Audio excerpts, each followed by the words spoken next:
गांव देहात के क्षेत्र में या फिर शहर के किनारे एक छोटा स्विमिंग पूल का बिजनेस आज के टाइम में काफी ज्यादा प्रॉफिटेबल बिजनेस है, क्योंकि हर कोई बड़े स्विमिंग पूल में नहीं जा पाता। रीजन ये है कि हर शहर में बड़ा स्विमिंग पूल नहीं होता है जहां लोग जा सके, फैमिली के साथ एंजॉय कर सके। तो उनके पास एक ऑप्शन आ सकता है कि उनके शहर के आसपास किसी गांव में या फिर शहर के आसपास लगे हुए किसी फार्म हाउस में एक छोटा सा स्विमिंग पूल है जिसमें वो जा सकते हैं, एक छोटी सी फीस देकर 1 घंटे 2 घंटे एंजॉय कर सकते हैं पानी के अंदर और गर्मी से राहत पा सकते हैं। इसलिए इस बिजनेस की डिमांड काफी ज्यादा है आज के टाइम में। आज की इस वीडियो में हम जानने वाले हैं कि कैसे आप इस बिजनेस को शुरू कर सकते हैं, इसमें कितना इन्वेस्टमेंट आएगा, कौन से लाइसेंस आपके लगते हैं, कितने स्पेस की जरूरत पड़ती है, कितनी कमाई आप इससे कर पाएंगे और कौन कौन सी समस्याओं का सामना करना पड़ता है आपको, सब कुछ। तो इस वीडियो को लास्ट तक जरूर देखिएगा, क्योंकि फायदे तो सब गिना देंगे पर प्रॉब्लम्स कौन कौन सी आती हैं ये कोई नहीं बताता है। हेलो एंड वेलकम फ्रेंड्स, मेरा नाम है अनूप सिंह और आप देख रहे हैं आपका अपना YouTube channel. So let's get started.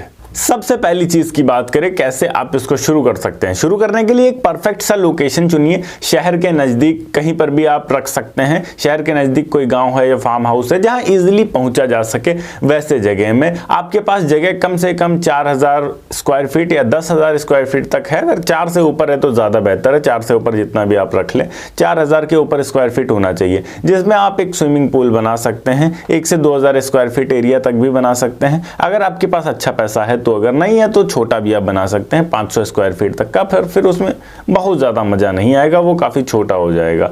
अगर आप लगा सकते हैं पैसा, आपके पास है कैपेसिटी, आप कैपेबल हैं, तो कोशिश करिए कि कम से कम 1000 स्क्वायर फीट का तो बनाए ही बनाए। और इसके अलावा आसपास चेंजिंग रूम, रेस्ट रूम, ये बेसिक चीजें होनी चाहिए। साथ ही आपको यहाँ पर पार्किंग की भी सुविधा देनी पड़ेगी। इसलिए मैं कह रहा था 4 से 10,000 स्क्वायर फीट तक अच्छा रहता है। बाद में आप इसको एक लॉन या गेस्ट हाउस में भी कन्वर्ट कर सकते हैं कि सर्दियों के सीजन में जब आपका स्विमिंग पूल कम चलेगा तो उधर शादी पार्टी की बुकिंग भी आप उठा सकते हैं। पॉइंट नंबर 2 की बात करें, आप पूल का टाइप आपको चुनना होगा। यहाँ कई सारे टाइप्स के पूल होते हैं। जैसे अगर आप सस्ते में जाते हैं, नॉर्मल छोटे पूल्स में जाते हैं, तो उसमें आप फाइबर पूल, टेम्परेरी पूल या फिर पोर्टेबल पूल शुरू कर सकते हैं। वहीं अगर बड़े लेवल पे जाते हैं, आप इन्वेस्ट कर सकते हैं अच्छे लेवल पे, अच्छा प्रॉपर परमानेंट बिजनेस आपको इसको बनाना है, तो उसके लिए आप RCC concrete pool, kids plus adult pool अलग अलग बना लीजिए, ज्यादा बेहतर रहेगा। कितनी लागत आ जाती है लगभग, इसकी बात करें तो मिनिमम लागत की बात करेंगे हमारी कितनी आ सकती है। मिनिमम लागत के तौर पर खास तौर पर सबसे पहली चीज़ ज़मीन, अगर खुद की है तो ठीक है, अगर नहीं है तो आपको ये खरीदना पड़ेगा। इसका थोड़ा अलग रख लीजिएगा, इसको हम नहीं जोड़ रहे हैं। इसके अलावा छोटा पुल बनाने का खर्च लगभग 3 लाख आपका आ जाता है। बड़ा आरसीसी अगर पुल बनाते हैं तो 10 लाख तक खर्च आ सकता है। फिल्टर सिस्टम में आपका 1 लाख लग जाएगा।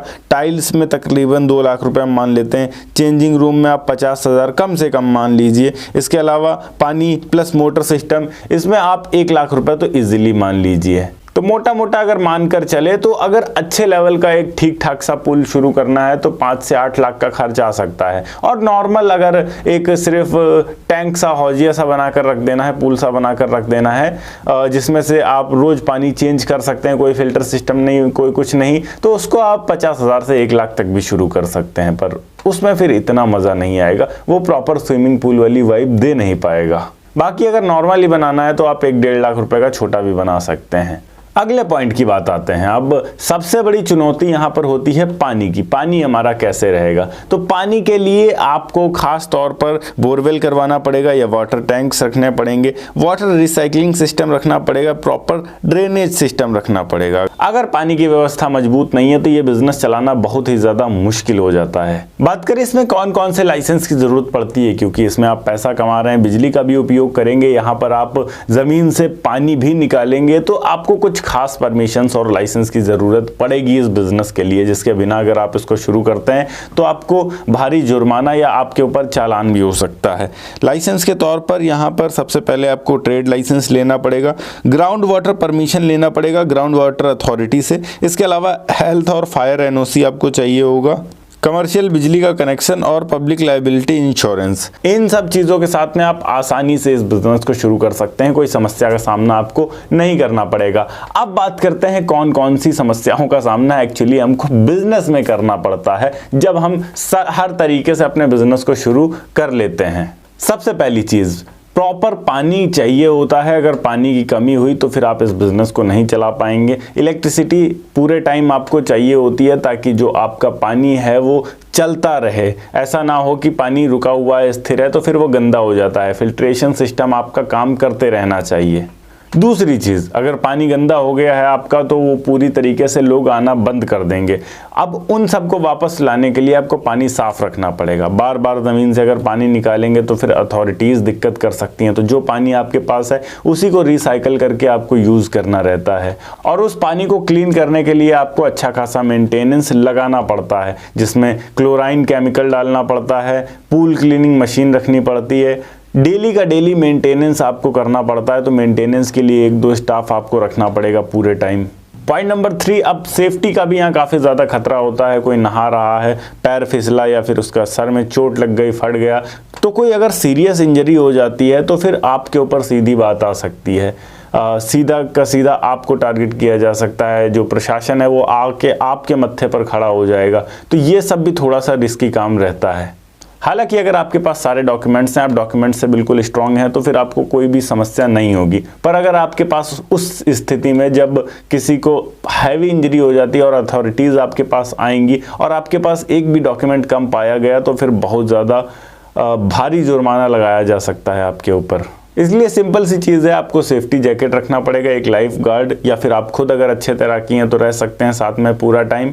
और इसके अलावा एक सीसीटीवी लगवा कर रखिए ताकि किसी का कोई सामान चोरी ना हो सके और जो भी एक्टिविटी हो रही है पुल में एक एक चीज़ रिकॉर्ड होती रहे। एक काफ़ी हैवी खर्च आता है कि भाई जितने का हमने काम किया दिन भर में, जितना हमने कमाया, उतना तो लगभग हमारा बिजली का बिल ही जा रहा है। तो अब बिजली का बिल बचाने के लिए आपके पास एक तरीका है कि आप सोलर पैनल्स का इस्तेमाल कर सकते हैं अपने इस बिज़नेस में। अगर आप सोलर पैनल का इस्तेमाल करते हैं तो दिन भर जब गर्मी रहेगी तो अच्छा खासा धूप की वजह से आपका जो बिज़नेस है वो चलता रहेगा। आपको इलेक्ट्रिसिटी कनेक्शन की ज़रूरत नहीं पड़ेगी, और इलेक्ट्रिसिटी कनेक्शन की ज़रूरत नहीं पड़ेगी तो यहाँ पर आप काफ़ी अच्छा खासा पैसा बचा भी सकते हैं। अब बात करते हैं इसमें आपकी कमाई कितनी होगी। एक एवरेज पूल में गर्मियों के पीक सीज़न में अगर 100 लोग भी आ रहे हैं और पर पर्सन केवल और केवल आप 100 रुपये ले रहे हैं, वैसे तो 150, 200, 250 तक भी लोग लेते हैं कुछ जगहों पर। अगर छोटा स्विमिंग पूल आपने बनाया है और एक लोग से केवल 100 रुपये ले रहे हैं और 100 लोग आपके पास आ रहे हैं, तब भी 10,000 रुपये दिन का होता है। सारा मेंटेनेंस अगर हम 2,000 भी निकाल दें तब भी 8,000 रुपये आपका एक दिन का बचता है। हम केवल और केवल पीक सीजन मान लेते हैं कि गर्मी के पीक सीजन ही अगर आपके पास 100 लोग हर दिन आ गए तब भी आप यहां पर आसानी से 9,60,000 रुपए बचा पाएंगे। बचत है आपकी केवल पूरे 4 महीने के अंदर। और इतना आप कोई भी फसल लगाकर पूरे साल में नहीं कमा पाएंगे अपने खेत से, जितना आप एक 5 से 6,000 स्क्वायर फीट के छोटे से स्विमिंग पूल से कमा सकते हैं। बाकी वीडियो अच्छी लगी हो तो वीडियो को लाइक करके चैनल को सब्सक्राइब जरूर कर दीजिएगा। मैं मिलता हूं आपको नेक्स्ट वीडियो में एक नए टॉपिक के साथ। तब तक के लिए जय हिंद, वंदे मातरम।